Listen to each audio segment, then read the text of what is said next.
Female reproductive cycle. Structures of the female reproductive organs. You have the uterus. This is the uterus.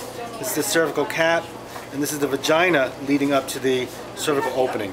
The cervical opening is called the cervical os, the external os. There's also an internal os, not well defined here, but I can show it to you on the female model. The uterus has an outer layer called the perimetrium, a thick muscular layer called the myometrium, and an inner layer called the endometrium.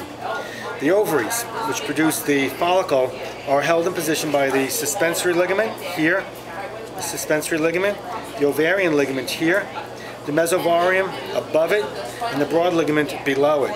So supporting the ovary here and here, you have the ovarian ligament, suspensory ligament. I'm showing it to you here, but realize there's also one over here. You have the ovarian ligament, suspensory ligament, broad ligament, mesovarium. Then you have follicular development. This is the ovary, which is this and this, just showing you a different enlargement of it. The outer layer is called the germinal epithelium.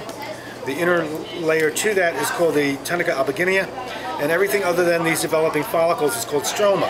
So you have cortical stroma and you have medullary stroma. Then you have the developing follicles, and they start out as the primordial follicle, and as they are stimulated with FSH, they develop a layer of cells around it called thecal cells, and this becomes a primary follicle. It subsequently becomes a secondary follicle, which you can see the development of the antrum. The antrum enlarges to become a mature graphene follicle or tertiary follicle. At around day 14, luteinizing hormone is released and causes this follicle to rupture. So this represents follicular eruption. Here is follicular eruption. So when this follicle leaves, when this oocyte leaves the follicle becomes a gland. It becomes the corpus luteum. The corpus luteum produces progesterone.